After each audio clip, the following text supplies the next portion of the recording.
ఈరోజు మనం మెంతి భాత్ చేసుకుందాం పదండి. దానికి కావాల్సింది మెంతాకు. ఇది ఒక 3 కట్టలు, కాడలన్నీ తీసేసి ఆకులు మాత్రం తీసుకుని కడిగి సన్నగా తరిగి పెట్టుకున్నాను. ఈ కప్పు వచ్చింది.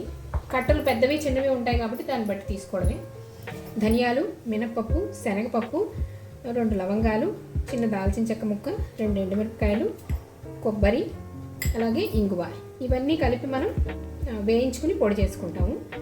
ఈ ఆవాలు, ఎండుమిరపకాయ, ఇంగువ మళ్ళీ ఫైనల్గా పోపులో వేస్తాం అన్నమాట. సో ఫస్ట్ ప్రాసెస్లోకి వెళ్ళిపోదాం. ఇది వేయించుకుందాం పదండి. కొంచెం ఆయిల్ వేసుకుని వాడిలో ఇవన్నీ వేసేసుకోండి. ధనియాలు, మినప్పప్పు, శనగపప్పు, మసాలా సామాను, అలాగే ఎండుమిరపకాయలు. కొబ్బరి మాత్రం విడిగా వేయించుకోవాలి.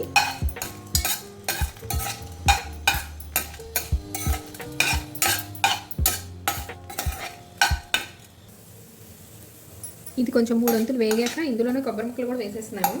వేసుకోవచ్చు, బట్ క్వాంటిటీని బట్టి, అంటే మనం ఎక్కువ క్వాంటిటీ చేస్తున్నాము అన్నప్పుడు మాత్రం విడివిడిగానే వేయించుకోవాలి.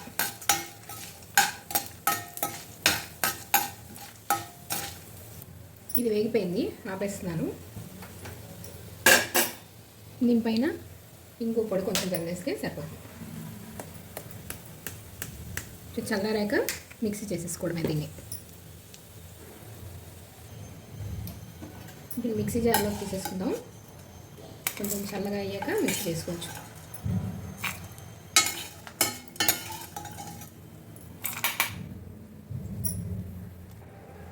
సో మొత్తం ఇందులో వేస్తాను. ఇది చల్లారేలోపు మనం ఈ ఆకుని పోపేసేసుకుందాం.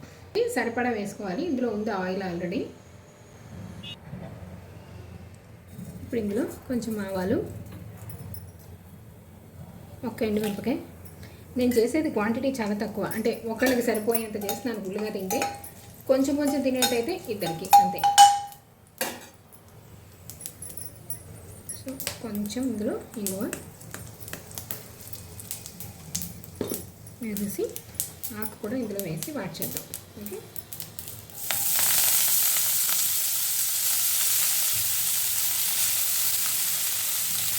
మామూలుగా మనం పప్పు అది చేసుకుంటే ఈ క్వాంటిటీ ఆకు 2-3 తింటాం పప్పు చేసుకుంటే. అదే ఇప్పుడు ఇలా రైస్ చేసుకుంటే చాలా తక్కువ అయిపోతుంది కదా, వేయించినట్టు చేస్తాం. సో ఇది ఆల్మోస్ట్ ఒక్కడమే తింటాం. ఇంకా ఇందులో ఒక చిటికెడు పసుపు వేసేసి కొంచెం మూత పెట్టేద్దాం.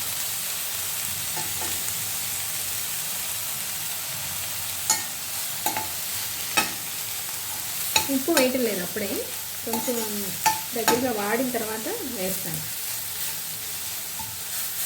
అయితే ఇందులోంచి వాటర్ వచ్చేసి ఉడికినట్టు అయిపోతుంది. అందుకు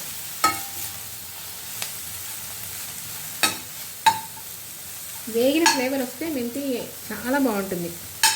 కసూరి మెంతి తెలుసు కదా, అలాగా దీని మీద మూత పెట్టండి. ఆకు వేగకపోతే మాత్రం పచ్చిగా ఉంటే మీకు చేదు తెలుస్తుంది. సిమ్లో పెట్టి 1 నిమిషం మూత పెడదాం. ఇది మనకి కొంచెం వేగిన వాసన వస్తుంది, కసూరి మేతి వాసన చూసుకుంటే దాన్ని బట్టి తెలుస్తుంది. దగ్గర పడింది, కొంచెం ఇంకా కొంచెం వేగాలి.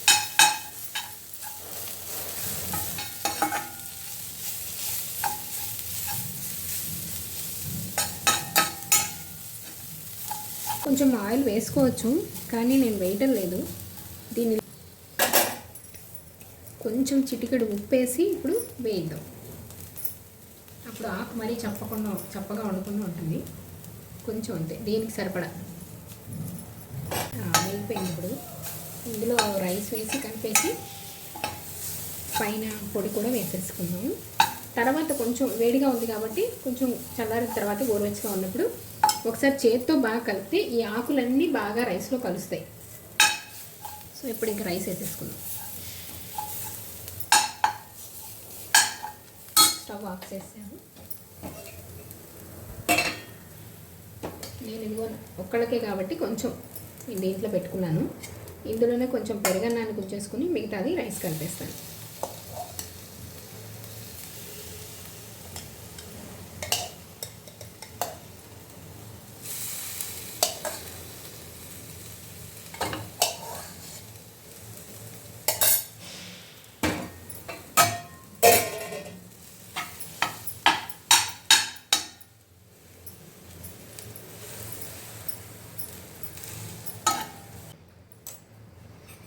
మనం చేసిన పొడే కొంచెం ఇక్కడికి సరిపోయేంత చేసాం కాబట్టి వేసేయాలి మొత్తం.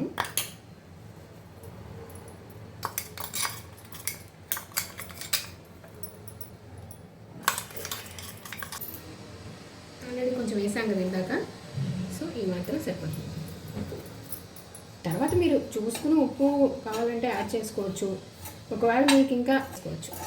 సో ఇలా కలిపేసిన తర్వాత కొంచెం సేపు వదిలేసి దీన్ని కొంచెం చల్లారిన తర్వాత గోరువెచ్చగా ఉన్నప్పుడు చేతితో కలిపితే ఈ ఆకులు ఇలా ముద్ద ముద్దగా ఉన్నాయి కదా, ఇవన్నీ బాగా కలుస్తాయి. సో ఒక 2 మినిట్స్ ఆగి కలుపుతాను.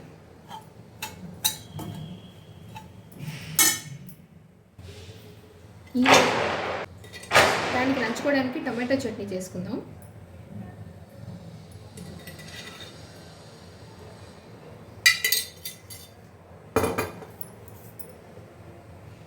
అంటే టమాటా పెరుగు పచ్చడి అంటాం కదా, అదనమాట. యాక్చువల్గా ఏంటంటే టమాటాలు, పచ్చిమిరపకాయ, కరివేపాకు, ఉప్పు, పసుపు వేసి కొంచెం గిన్నెలో నీళ్ళు వేసి ఉడికిస్తాం. ఉడికించిన దాని మీద పోపు వేస్తాను. కానీ ఇప్పుడు ఒక టమాటో అది మళ్ళీ నీళ్ళు పోసి ఉడికించి పలచగా అయిపోయి ఎందుకు, సో ఈ పోపులోనే పడేసి ఒకసారి మూత పెడితే మెత్తగా అయిపోతుంది. అప్పుడు దాంట్లో మనం చల్లారాక పెరిగేసి కలుపుకుంటే పెరుగు పచ్చడి రెడీ అయిపోతుంది. సో దీన్ని పోపు వేసేసుకుందాం. ఆవాలు, మినపప్పు, ఒక ఎండుమిరపకాయ, అంతే.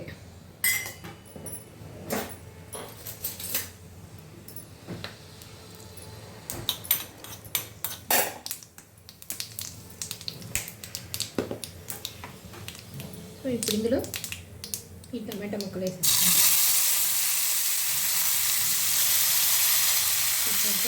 కరివేపాకు అంతే.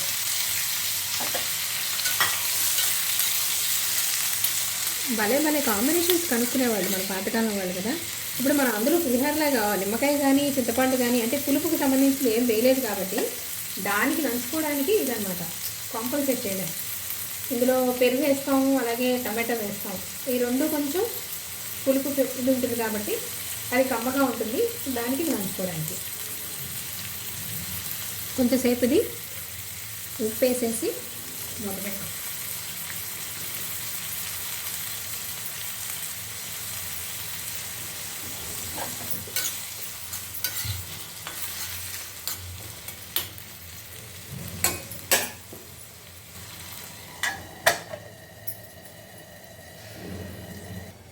సో ఈరోజు ఇది కొంచెం చల్లగా అయింది, దీన్ని కలిపేసుకుందాం.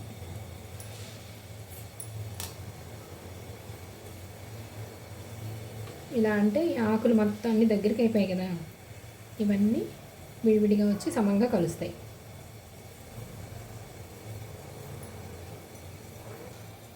ఓకే, సో ఇప్పుడు అది మెత్తపడితే అది ఆపేసి చల్లారాక అందులో పెరుగు కలుపుకోవడమే.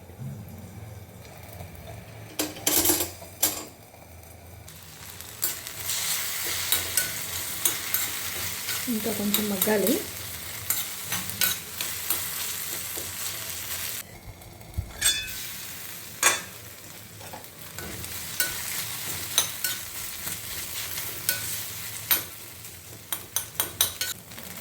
కొంచెం పసుపు,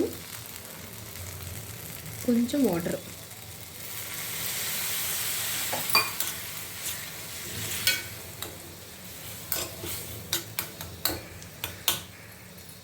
సో ఇది ఇప్పుడు మూత పెట్టేసి జస్ట్ ఒక హాఫ్ మినిట్ ఉంచి ఆపేస్తే చాలు. చల్లారాక పెరుగులో కలిపేసుకోవడమే. సో ఆపేసాను, ఇప్పుడు అలా ఉంచేస్తాను.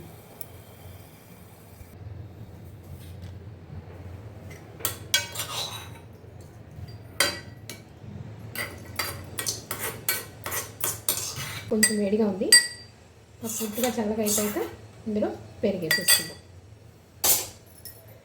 ఓకే, సో పూర్తిగా చల్లారిపోయాక అప్పుడు పెరుగు వేసుకోవాలి, లేకపోతే అంటే విరిగినట్టు అయిపోతుంది వేడికి పెరుగు. దానికి సరిపడా పెరుగు. ఆల్రెడీ మనం కొంచెం ఉప్పు వేసాము, సో చూసుకుని కావాలంటే వేసుకోవడం అంతే.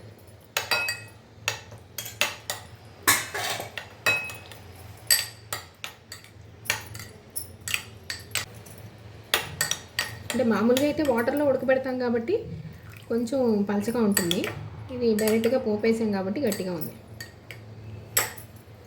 సో అది